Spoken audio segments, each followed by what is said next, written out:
तुम्हारे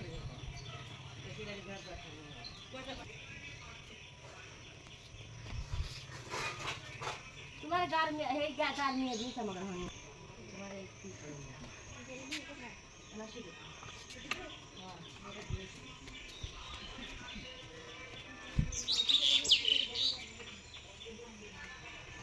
তো friends, welcome back to my channel. আশা করি তোমরা সবাই খুব ভালো আছো। আমিও কিন্তু খুব ভালো আছি। আর অনেক দিন পর আসছে কিন্তু আমার ব্লগ, কারণ আমি অনেক বিজি ছিলাম। আর দেখতেই পাচ্ছ আমরা বেরিয়ে গেছি ভিক্ষা করতে। আর কেন বেরিয়েছি তোমরা পুরো ভিডিওটা দেখতে থাকো, তাহলেই বুঝতে পারবে।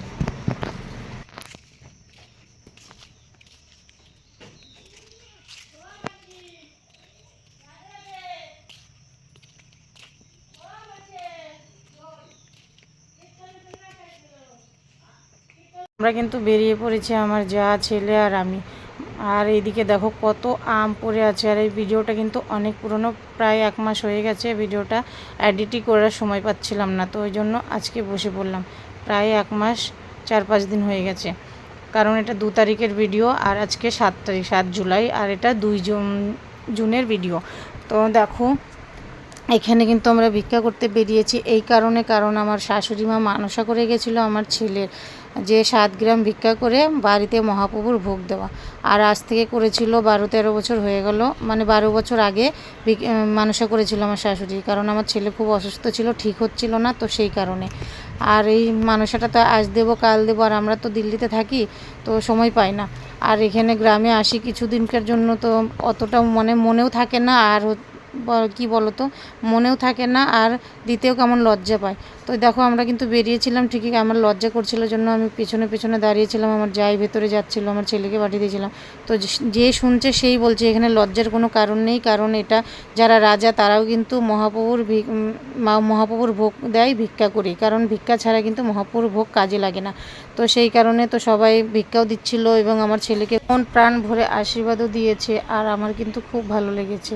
প্রথমে লজ্জা লাগছিল, কিন্তু পরে বেরিয়ে দেখি যে সত্যিই তো মহাপ্রভুর ভোগে কোনো লজ্জাই নেই, কারণ ভিক্ষা তো রাজারাও করে। তো যাই হোক, এখানে এসে বেশ ভালো লাগছে। আর গ্রাম মানেই দেখো অসাধারণ দৃশ্য। সেখানে গিয়ে আমি নিজেকে সামলাতে পারছি না, দেখে আমি এদিকে ওদিকের ভিডিও এবং নিজের ফটো নিচ্ছি।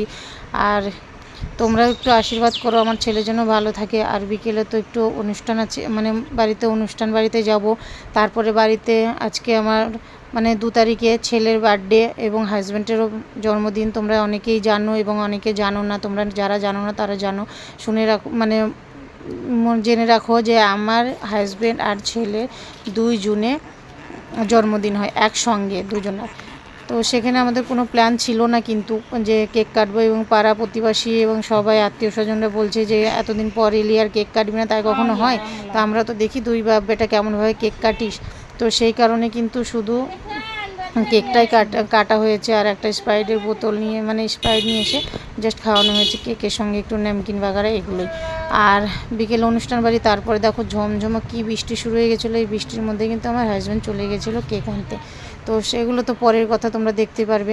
আরে দেখো চলে এসেছি কিন্তু আমি কথা বলতে বলতে আমাদের নিজের গ্রামে ভিক্ষা করে আমাদের বাড়ির পাশে যে বাড়িটা, সেই বাড়িতে। তো দেখো একদম কিন্তু যে বেড়াটা দেখতে পাচ্ছ, এটা কিন্তু আমাদের বাড়ির ওই পারে আমাদের বাড়ি, এই পারে কিন্তু এই বাড়িটা। তো এখানে এসেই আমরা কিন্তু গল্প করছি এই ভিক্ষার ব্যাপার নিয়ে, যে লজ্জা করছিল। তো উনিও আমাকে বোঝালো এখানে লজ্জার কোনো কারণ নেই, কারণ মহাপ্রভুর ভোগ স্বয়ং রাজাও ভিক্ষা করেই দেয়, তাছাড়া ভিক্ষা না করলে মহাপ্রভুর ভোগে পূর্ণতা পায় না। তো সেই জন্য দেখো এগুলো বলছিল, যে আমরা এখানে বসে আছি, আমার হাজব্যান্ডও দাঁড়িয়ে আছে, সবাই আমরা এইটাই গল্প করছিলাম। আর এখানে দেখো আম পাঁপড় দিয়ে রেখেছে কত। ধানের ক্ষেত, ধান কাটা হয়ে গেছে, তো এই জায়গায় জল ভরে কি রেখেছে তোমরা কিন্তু বলবে অবশ্যই কমেন্ট করে, কেমন? যারা গ্রামে থাকো তারা তো অবশ্যই বলতে পারবে যে চার সাইডে ধানের ক্ষেত, আর এই জায়গায় ক্ষেতে ধান নেই, ধান কাটা সব হয়ে গেছে। তাহলে এখানে কি হতে পারে দেখি কমেন্টটা, প্রশ্নটা তোমাদের জন্য রেখে গেলাম, কেমন? দেখি কে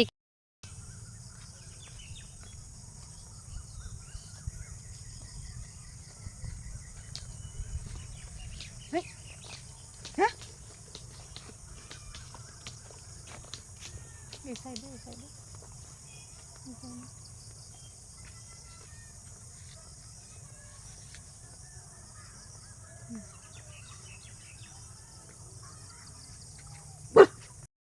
বন্ধুরা দেখো আমরা রিলস বানানোর জন্য কোথায় কোথায় চলে এসেছি। দেখো সন্ধ্যা নেমে গেছে, এত পরিমাণে মশা কামড়েছে বলার মতো কথা না। দেখো কত ঘন জঙ্গলে চলে এসেছি। আর এগুলো জঙ্গলে জানো কত বড় বড় এই যে মেনাহাগিন থাকে। আর দেখো রাস্তাটা দেখো এদিকে। আর আমাদের কালুটা চলে এসেছে পিছে পিছে আমাদের গার্ড দেওয়ার জন্য। দেখো চার সাইডটা দেখো কি অবস্থা, জঙ্গল জঙ্গল ছাড়া আর কিছুই নেই। আর এই যে সরু রাস্তা, মাটির রাস্তা আছে। আমার ছেলে এসেছে, মেয়ে এসেছে, আর আমাদের টালুটা এসেছে। আর দেখো ওই দিক থেকে আর একটা কুকুর এসেছে, জানি না ওর নাম। তো এরা দুজন ঝগড়া করতে করতে আবার বন্ধুত্ব করে নিয়েছে। তো দেখো এত পরিমাণে আমরা কিন্তু পরিশ্রম করছি। আর তোমরা দেখো ভিডিওটা দেখছো, লাইক কমেন্ট করছো না কেন গো? একটা লাইক কমেন্ট করলে কি হয় বলো? একটা লাইক কমেন্ট শেয়ার করে দিও প্লিজ। টাটা। তো হ্যাঁ বন্ধুরা, আমরা রিলস বানাতে গেছিলাম, কারণ ইউটিউবের জন্য কোনো রিলস ছিল না শর্ট ভিডিওর জন্য। তো সেটাই করতে গেছিলাম ওখানে। তো যেয়ে দেখি অনেকটাই সন্ধ্যা লেগে গেছে। আর এদিকে কিন্তু ছিল আমার ছেলে আর হাজব্যান্ডের জন্মদিন। কারণ তোমরা অনেকেই জানো যে জুন মাসের 2 তারিখে আমার ছেলে আর হাজব্যান্ডের জন্মদিন একদিনে পড়ে। তো বেশি কিছু করিনি, কারণ কালকে কীর্তন, মানে পরের দিন কীর্তন আছে 3 তারিখে বাড়িতে, ওই যে মহাপ্রভুর ভোগ দেবো বললাম না। তো ওই জন্য বেশি কিছু করিনি, জাস্ট একটু কেক নিয়ে এসে তো শুধু কাটালাম। কারণ সন্ধ্যায় যেতে হবে অনুষ্ঠান বাড়িতে। এই সন্ধ্যায় আছে একটা অনুষ্ঠান বাড়ি, সেখানে না গেলেও হয় না। তো সেখানে যাব, সেখান থেকে এসে শুধু একটু কেক নিয়ে এসে কাটাবো।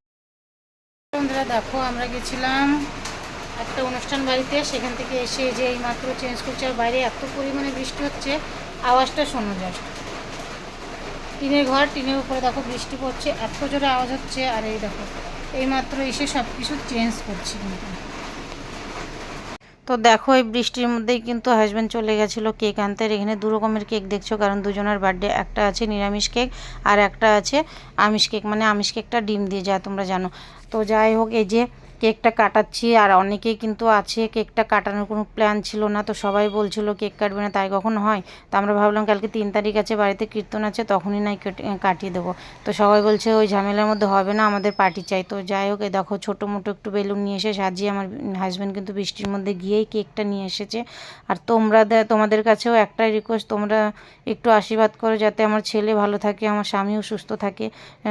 আর কালকে মানে 1 মাস পুরনো, 1 মাসের বেশি হয়ে গেল ভিডিওটা। আজকে 7 তারিখে আমি এডিট করছি, কারণ এটা পিছলে 2 তারিখের, মানে 2 তারিখের ভিডিও করে রেখেছিলাম। এডিট করে একটুও সময় পাইনি, বিশ্বাস করে একটুও সময় পাইনি, কারণ এতটা কাজ, এতটা পরিমাণে কাজ ছিল। আর গ্রামে থেকে তারপরে এগুলো কাজকর্ম সেরে আবার সেই মানে শহরে চলে আসব, ওই জন্য কিন্তু অনেকটাই ছিলাম। আর পুরোনো ভিডিওগুলো যেগুলো ছিল সেগুলো ধীরে ধীরে এডিট করে করে দিচ্ছিলাম, কারণ গ্রামে গিয়ে কিন্তু আমি একটুও সময় পাইনি। তো তোমরা সবাই আশীর্বাদ করো আমার ছেলে হাজব্যান্ড যেন ভালো থাকে। আর দেখো সবাই মিলে কিন্তু আমরা খুব হইচই করেছি।